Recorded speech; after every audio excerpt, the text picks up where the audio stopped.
এই সবে প্র্যাকটিসের মাঝখানে একটা ব্রেক পেয়েছি, এখন সিজনিং প্র্যাকটিস হচ্ছে। তো সেই সুযোগে আমি ভাবলাম যে স্যারকে একটা প্রশ্ন জিজ্ঞেস করে নিই। বেসিক্যালি নেটফ্লিক্সে নতুন একটা সিরিজ এসছে, তার নাম হচ্ছে কুরুক্ষেত্র। আপনারা সবাই দেখে থাকবেন, ভালো মহাভারতের উপরে। তো সেই বিষয়ে একটা প্রশ্ন ছিল আমার স্যারের কাছে, বিশেষ করে কর্ণর যেভাবে মৃত্যু হয় সেটা নিয়ে। দেখি স্যার কী বলে।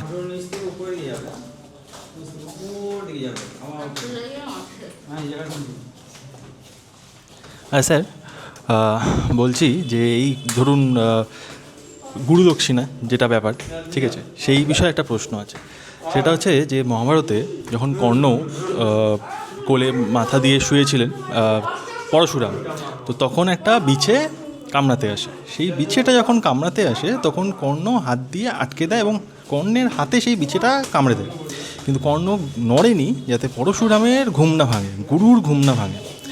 এতটাই প্রিয় ছিল। কিন্তু পরশুরাম যেহেতু প্রতিজ্ঞা করেছিল যে করবে না, কোনো রকম ব্রাহ্মণ ছাড়া কাউকে শেখাবে না, আরও ক্ষত্রিয়, তো তাকে অভিশাপ দিয়ে বসলো উঠে। তো একটা গুরুকে সে এতটা ভালোবেসে এই জিনিসটা করলো, কিন্তু সে অভিশাপ দিয়ে দিল যে তোমার যখন দরকার পড়বে তখন তুমি সব কিছু ভুলে যাবে। এটা কি ঠিক হলো স্যার? হ্যাঁ, তোমাকে এটা জানতে গেলে একটু মহাভারতের কিছু জানতে হবে। ব্যাপারটা হচ্ছে কি, ভগবান পরশুরাম মুনি, তো উনি ভগবান নারায়ণের অবতার, তার মানে উনি সবই জানেন, মানে ত্রিকালদর্শী। এরকম নয় জানে না, কর্ণের বিষয়ে কি জানতো না, তবুও কর্ণকে শিখিয়েছিল। আর কর্ণের কি বিচারধারা ছিল, কর্ণের প্রথম থেকেই একটা মানে কম্পিটিশান চলছিল, ঠিক আছে। কর্ণ নিজে বিদ্যাটাকে কম্পিটিশান ভাবত, নিজেকে শ্রেষ্ঠতা সিদ্ধ করার জন্য যেটা করার নয় সেটাও করেছে। কি করেছে, প্রথম কথা, যাকে গুরু বলেছে, গুরু বলে যদি সত্যিই মানত, তো গুরু প্রতিজ্ঞাকে ভাঙার জন্য তো এটা উচিত নয়, ছল করার জন্য নয়। ছল তো করেছিল কর্ণ। কর্ণ তো জানতো যে ভগবান পরশুরাম মুনি উনি প্রতিজ্ঞা করেছিলেন যে আমি ব্রাহ্মণ ছাড়া আমি শেখাবো না। তো এটা জেনে কর্ণ কেন করলো? প্রথম প্রশ্ন যেটা, যখনই কোনো শিষ্যর ভিতরে ছল যদি আসে তো তার পরিণতি ছলই হয়। তো এবারে হচ্ছে, যখন কোনো গুরু শেখাবে তো গুরু তো পরীক্ষা নেবে। যেটা আমিও করি, যেরকম আমি এখানে মিওথাই প্র্যাকটিস করেছি, যে বাচ্চাদের পরীক্ষা প্র্যাকটিস করেছি, তা আমি তো পরীক্ষা নিই, আমাকে নিতে হয় পরীক্ষা, এটা আমার কর্তব্য। কারণ আমি দেখবো আমার কোন স্টুডেন্ট কেমন আছে, ও সমাজে কী দিয়ে পাবে। যেরকম একটা গুরুর দায়িত্ব আছে সমাজকে কিছু দেওয়া, এরকম একটা শিষ্যর দায়িত্ব আছে সমাজকে কী দেওয়া। মহাভারত একটা সমাজের আয়না, ঠিক আছে। মহাভারত এমন একটা মানে শাস্ত্র, ঠিক আছে, যেটা সমাজের আয়না, মানে কী করার দরকার, কী করার দরকার নয় সেটা শিখিয়ে এসে। তো কর্ণের সূর্যপুত্র ছিল, কর্ণ ক্ষত্রিয় ছিল, তো কর্ণের কেমন শিক্ষা ছিল যে ও ওখানে গিয়ে ছল করতে বাধ্য হলো। এটা শুধু কর্ণের দোষ নয়, কর্ণকে যে লালন পালন করেছে তাই সে কী রকম শিক্ষা দিয়েছে যে কর্ণের ভিতরে এটা ঢুকলো। যদি এটা বলতে তাহলে তোমাকে আরও পিছনে যেতে হবে। যেরকম একটা সময় ধ্রুব মহারাজ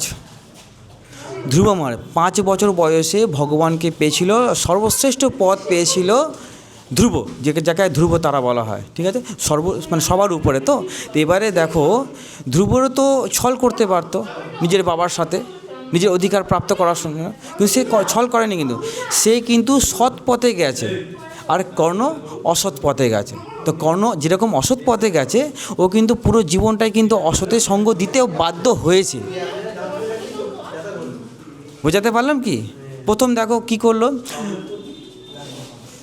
যখন শিক্ষা নিতে যায় তখন একটা শিষ্যর উচিত যে সত্য কথা বলার, সত্যি কথা বলেনি, জেনে শুনে নিজেকে মানে ওরম বেশ ধরে গেছে যাতে পরশুরাম মুনি শেখাতে পারে, ঠিক আছে। শেখালো স্বাভাবিক কথা, একটা ক্ষত্রিয়র যত শক্তি তত ব্রাহ্মণের শক্তি নেই, কিন্তু ব্রাহ্মণ ক্ষত্রিয়কে শেখাবার ক্ষমতা আছে, হ্যাঁ আছে, কিন্তু ক্ষত্রিয় যোদ্ধা তো লড়াই করতে পারে, ব্রাহ্মণও লড়াই করতে পারে, কিন্তু কোনো জায়গাতে এটা আছে। যাই হোক, তো এবারে দেখো সে পরীক্ষা নিয়েছে।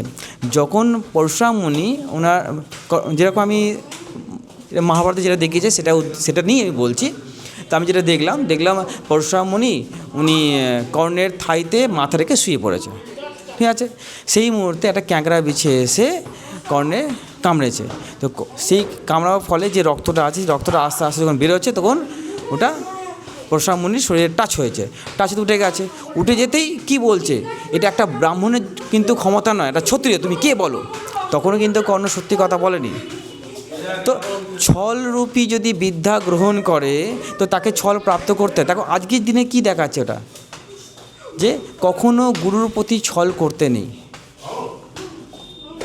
এবারে আমি যদি বলি এখনকার ভাষায়, আমি এখন ইংলিশ মিডিয়ামে গিয়ে বলি না, সরকারি স্কুলে যেরকম যেরকম আমার যা যা আছে ফ্যাসিলিটি সব সরকার আমাকে প্রাইভেট স্কুল দিক, এটা কি সম্ভব? প্রত্যেকটা স্কুলে আলাদা নিয়ম আছে, প্রত্যেকটা টিচারের আলাদা আলাদা নিয়ম আছে, সেটা শিষ্যকে মানতে হবে। যদি কোনো ব্যক্তিকে আমি গুরু মানি তো গুরুর যে সিস্টেম আছে সেটাকেও গ্রহণ করতে হবে আমাকে, সেটাই হলো প্রথম ধর্ম শিষ্যের। তো সেটা কি কর্ণ করেছিল? এটা তোমাকেই প্রশ্ন করছি, বলো। না, সেটা তো ঠিক। কর্ণ তো অবশ্যই মিথ্যে কথা বলেই সেখানে শিক্ষা নিতে ঢুকেছিল, কিন্তু এছাড়াও অনেক অনেক প্রশ্ন আছে আমাদের মনে, আমি করব। আপাতত এই অবধি থাক, তারপরে আবার পরে দেখা হচ্ছে, তখন আবার অন্য একটি প্রশ্ন নিয়ে থাকবে। আর আপনারা অবশ্যই জানাবেন যে কেমন লাগলো, তাহলে আমরা আরও এরকম বিভিন্ন এপিসোড নিয়ে আসবো।